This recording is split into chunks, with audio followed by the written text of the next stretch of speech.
Thanks, Mr. Chairman. Madam Attorney General, let me ask you this question. Were you consulted by the White House before they deployed National Guard troops to cities in the United States? I am not going to discuss any internal conversations with the White House. You won't even say whether you talked to the White House about this? I am not going to discuss any internal conversations with the White House with you, Ranking Member. I noticed that. What's the secret? Why do you want to keep this secret? The American people don't know the rationale behind the deployment of National Guard troops in my state.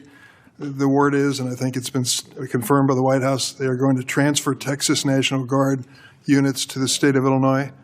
What's the rationale for that? Yeah, Chairman, as you shut down the government, you voted to shut down the government, and you're sitting here, our law enforcement officers aren't being paid. They're out there working to protect you. I wish you loved Chicago as much as you hate President Trump. And currently, the National Guard are on the way to Chicago. If you're not going to protect your citizens, President Trump will. Been on this committee for more than 20 years. That's the kind of testimony you expect from this administration. A simple question as to whether or not they had a legal rationale for deploying National Guard troops becomes grounds for a personal attack. I think it's a legitimate question. It's my responsibility. She refuses to answer as to whether she had any conversation with the White House about deploying national troops to my state. That's an indication, I'm afraid, where we are politically in this place. Wow, that exchange really says a lot about where we are right now as a country. A sitting senator asks a pretty simple oversight question, one well within their rights to ask as a legislator conducting official oversight, one of their constitutional duties. Did the Department of Justice talk to the White House about a major domestic deployment of force? Public deserves a yes or no answer to that question. But instead of a straight answer, what we got was a wall of politics. And that's really the moment that we should start to ask, what does transparency in government actually mean? And why does it matter to the rest of us who live far away from DC? Well, what transparency is and why it matters most at DOJ among all executive branch agencies, transparency isn't about embarrassing politicians. It isn't about gotcha questions. It isn't about trying to catch people in a lie. Transparency isn't just some ideal that we should hope to achieve.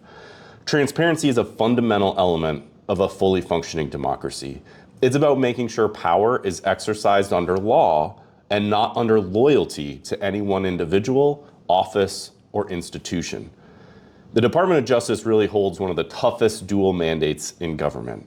They need to enforce law independently while also being accountable to elected officials through these oversight hearings. They have to ensure that our laws are enforced, but also that that enforcement occurs in a manner that's consistent with the Constitution. Now that balance only works if the public, the people, can see how decisions are made. We actually have visibility into that process. And of course, that all has to happen within the limits of ongoing cases, right? That is without violating somebody's due process or hurting an investigation by revealing too many details. But that's not what was going on in this question. So a little history lesson here. After the Watergate scandal back in the early 70s, in which the President of the US was wielding the power of the executive branch, using institutions like the CIA to meddle in domestic criminal affairs on his behalf, Congress passed reforms to keep political influence out of criminal prosecution. So some of those reforms introduced special counsels, that's where those come from, departmental inspector general reports, that's where those come from, as well as things like the Freedom of Information Act, among other reforms. And each of these reforms were designed in a way so that the next attorney general couldn't simply say, trust me, right? And dodge questions while Congress was using their oversight duty or enforcing their oversight duty. And of course, transparency, especially at the Department of Justice, when you're talking about criminal cases and enforcing the law, transparency is hard, but it's also essential. And every single administration, when they come to power, they say they value transparency. They say they're going to be the most transparent administration ever. Both parties do this, right? But it's somewhat of a cliche at this point it's something that every administration recognizes as crucial to American democracy. Even the Trump administration right now, they love to tell people they're the most transparent administration in American history, right? Let's set aside for a moment the debate over whether or not that's true. But every single administration also finds reasons to keep things quiet, whether it's national security concerns, executive privilege over investigative materials, ongoing investigations necessitating people staying quiet, whatever it may be, they all find ways to sort of skirt transparency in one way or the other. Now, of course, some secrecy is legitimate, and there are real world implications for certain pieces of information entering the public realm, especially when we are talking about national security concerns. But the real test is whether those claims serve the public interest or political convenience. Whether the secrecy that's going on is because there is a real national interest at stake, or the secrecy is there because someone wielding power doesn't want something to get out, thinking it'll damage them, damage their reputation, harm them politically, whatever it may be. That is not a legitimate reason for an agency to be less than transparent. So when officials refuse to confirm even whether they discussed a policy with the White House, especially a policy like this, deploying federal troops to enforce domestic law, that line between law enforcement and politics blurs dramatically. And that line between politics and the enforcement of law is the very foundation of the rule of law in a fully functioning democracy. We can't be enforcing laws based on political priorities. Ultimately, independence at an agency like the DOJ, it doesn't just mean isolation. That's not what independence means. It means making legal calls based on statutes, laws, facts, not making decisions based on partisan pressure or based on loyalty to an individual. It means a political figure should not be guiding law enforcement activity, ultimately. And that's why historically, the president typically stays out of any DOJ affairs. They don't make recommendations over who to go after, who to file an indictment against, or who to open up an investigation into. There's a reason why presidents don't do that until this one. Now, transparency isn't just about hearings either. It's also about information that the government releases near daily.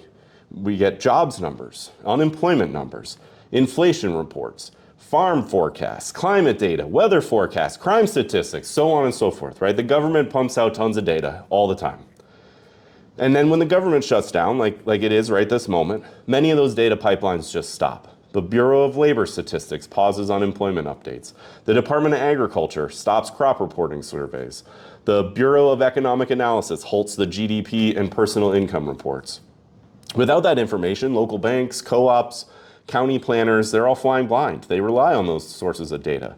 Many downstream policy decisions are made using information gleaned from those sources. And so if you really think about it, it's the same principle as the DOJ oversight, right? Sunlight lets everyone make decisions based on reality, not rumor. A shutdown benefits nefarious actors who otherwise don't want certain pieces of data to get out. And there's any number of agencies to which that may apply. So when that transparency erodes, two things happen. First, public trust in institutions collapses. People assume that every closed door is hiding some type of corruption, even when it's not. More and more people become skeptical of what government is saying and doing, even if there isn't really a rational reason for that skepticism. And of course, healthy skepticism is always good. I'm a proponent of that, but government should strive to maintain trust as much as possible. Second, bad decisions end up multiplying. If agencies hide data, businesses can't plan properly. If prosecutors are hiding reasoning around why they're doing what they're doing, laws look arbitrary. Businesses make poor choices about how to operate. Some people just start ignoring laws that they don't like or don't think that should exist. And when one agency gets away with flouting the law, other agencies see that happening too. And they say, well, maybe we can get away with some of that as well. And that's why hearings like the one we saw matter. That's why the hearings like the oversight hearing from the Judiciary Committee, where they brought Pam Bondi in today, why that matters. They're uncomfortable on purpose. They remind officials that public service isn't supposed to be just convenient. and easy. It's not done on the behalf of an individual or a party. Public service is supposed to be difficult and high stakes. You may have heard this before. It was popularized in the aftermath of the Watergate scandal, but democracy dies in darkness, but it weakens first in silence. So where do we go from here? How do we rebuild transparency and independence once they've been eroded? The fixes really aren't that complicated, but they are politically inconvenient. And like so much of public service, they're difficult. But just a couple of ideas here. We could further fund and enforce the Freedom of Information Act deadlines, so records requests don't just vanish in a backlog, allowing information to remain hidden. We could protect inspectors general from firing without cause, requiring detailed reasoning around their dismissal. We can avoid interference in an otherwise inconvenient investigation. We could require agencies to publish economic indicators on an automated schedule, even during shutdowns like right now, and provide a funding mechanism to ensure that happens, which would ultimately remove that incentive to shut the government down for a reason of hiding data. We could clarify that the Attorney General must answer oversight questions about policy coordination in particular, right? Not revealing classified details of an ongoing investigation per se, but requiring them to answer any questions surrounding the legal reasoning for actions that the Department of Justice takes, which ultimately the taxpayers pay for. And what this all boils down to, transparency isn't a partisan talking point. It isn't something we should only worry about when one party or the other is in office. It's really the basic warranty that government comes with. It's the oxygen that a fully functional democracy needs to breathe and to live. It's a necessary, albeit insufficient on its own, element of democracy. And without it, there are no reasonable expectations that the public trusts their government. So the concern of the Judiciary Committee hearing today, in which Attorney General Pam Bondi displayed not just a lack of transparency, but even downright contempt for the overall oversight process, isn't about one Attorney General. It isn't about President Trump or this administration. It's concerning when any agency head from any administration behaves this way. And at the end of the day, it's about whether the public still gets straight answers from the people who work from them, from the people who work for us.